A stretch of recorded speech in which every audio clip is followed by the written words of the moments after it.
Okay, just taking a quick break here from the lessons to take a look at the Rubberstampmadness album of scenic art, published in, I believe, 2009, based on the notes and credits here. Can't believe it's been that many years since this came out, but I thought I'd take a look at it because recently they put out a call for submissions for a new publication, and I recommend everyone go to the Rubberstampmadness website and look into the submissions guidelines and take a look at their call for entries on whatever issues are coming up in their magazine. But anyways, I wanted to take a look at this album of scenic art. I've done a lot of lessons now on the website, and I thought I'd take a quick look through this one to look at the different techniques and, I don't know, methodology. Well, maybe you wouldn't like to see the methodology, but you'd see the results of different methods of how people do scenic stamping based on the entries that they've received. There's a lot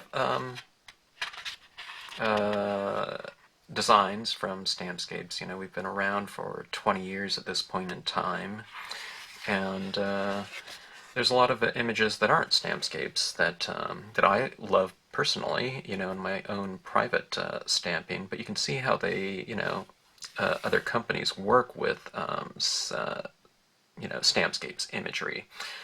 This image right here, I think everything, there's probably two, looks like there's two Stampscape stamps in here in this oak branch and the water pattern here, but everything incorporates into this scene really beautifully.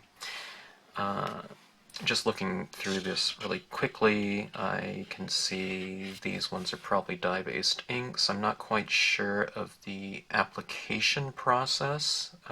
Everyone uses different things, different sponging methods, different materials, and a lot of them are multimedia as well. So, and if you ever get a hold of this book right here, you know, you can see all the names of the artists, the stampers, and a lot of times it's not too hard to find these same people via Yahoo groups or things like other stamping boards that are out there, and I don't know, blogs and such. You can get a hold of these people too if you're ever curious about their methodology and techniques that they've used on these scenes. You can easily get a hold of them to ask them. Here's a nice little, really simple composition, very elegant, done in watercolors here, I can see. You can see various different aesthetics here. They're very light and airy with the media used to create these scenes used accordingly. I can see a little bit of probably either colored pencil or watercolor pencils used in this one, and it's probably done in conjunction with a little bit of watercolors, but I'm not really quite sure. There's so much diversity in different looks and such. Here's some Stampscape stamps here, and you can see all this paint pen work on here. It's incredible. I'll just kind of flip through here. I'm not gonna, you know, this isn't like a comprehensive review of every scene in here, but I just kind of wanted to flip through here and just show you some different methods and techniques that people are using. Look at these light rays coming through on this scene. It's really an effective look there, and technique used on that. Probably some pen work in here in the shadows. I'm not quite sure if that's alcohol-based pens or if that's some, you know, watercolor pens or what.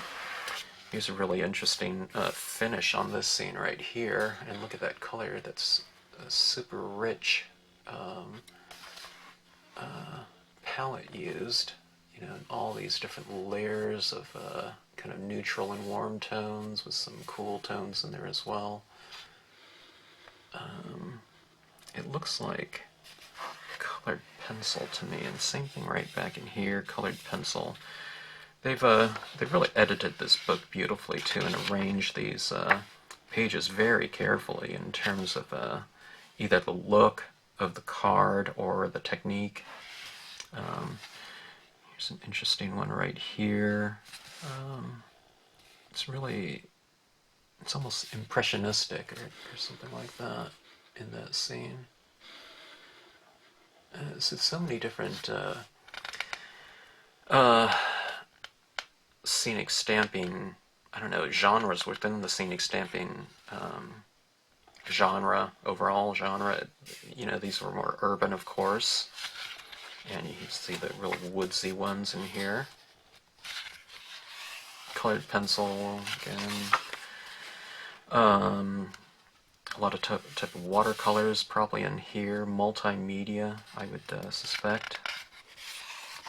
It'd be interesting to see all of these scenes kind of brought to life in either video lessons or time lapse, to see how these were created. Kind of a southwest look right here. Really effective use of looks like textured paper in here for these different, it's almost like a chalk or pastels, I would guess. Seasonal types of things, treatments of the scenes. Look how beautiful these trees look in here with these deer and the technique there in the sky in the background. Anyways, just kind of flipping through. I checked out the Rubberstampmadness website and I didn't see this book on there. You can get in touch with them and see if they still have any copies left or if they're selling them. But I did notice that some are for sale on other websites. You can just do a kind of a internet search and find some of their retailers, online retailers for it, if you can't get it direct. Look at this one right here, though, kind of a whimsical touch with these larger flower images. The butterfly right there with these little pixie guys in there.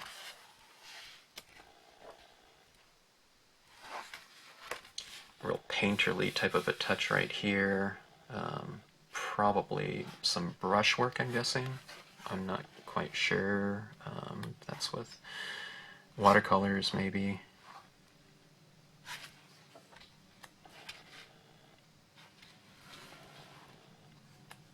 Some nice gradations right here. I can't really tell what that was done in. If it's inks and stipple brushes, maybe? I'm not really quite sure.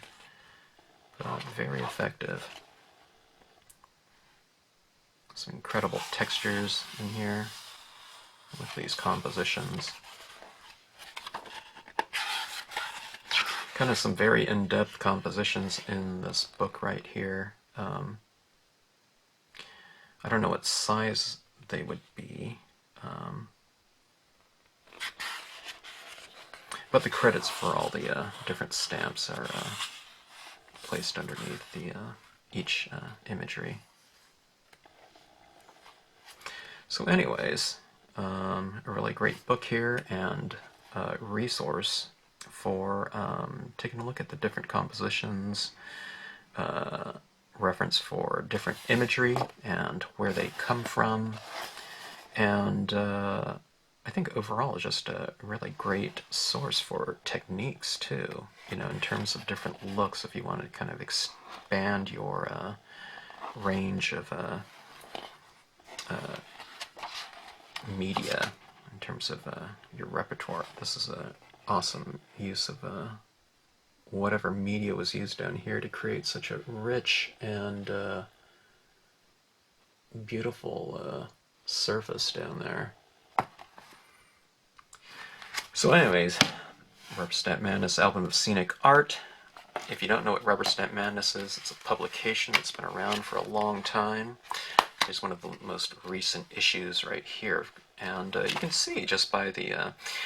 Rubber Stamp Madness is really based on the art of the actual rubber stamping. I mean, there's cards in here, but they're kind of more into, you know, the act of the actual rubber stamping process, I believe, more than the card making aspect of it, you know, which a lot of the publications are kind of geared towards. But you can take a look through here, and I mean, you see more, you know, scenic stamping in here, and just examples of the process of stamping, I guess you could say. Been a lot of different magazines out there, so if you like scenic stamping and kind of want to be, I don't know, exposed to it on a bi-monthly rate or whatever, Rubberstampmadness Madness is a pretty good bet. So you can see as I've been flipping through here, there's been a ton of kind of scenes in here. So I'll put the link for them down below. But anyways, and if you're a stamper and you're curious about their submission guidelines or their call for submissions, just take a look on their website and see what their latest call for is. So anyways, thanks for watching, and hope you enjoyed this quick book review.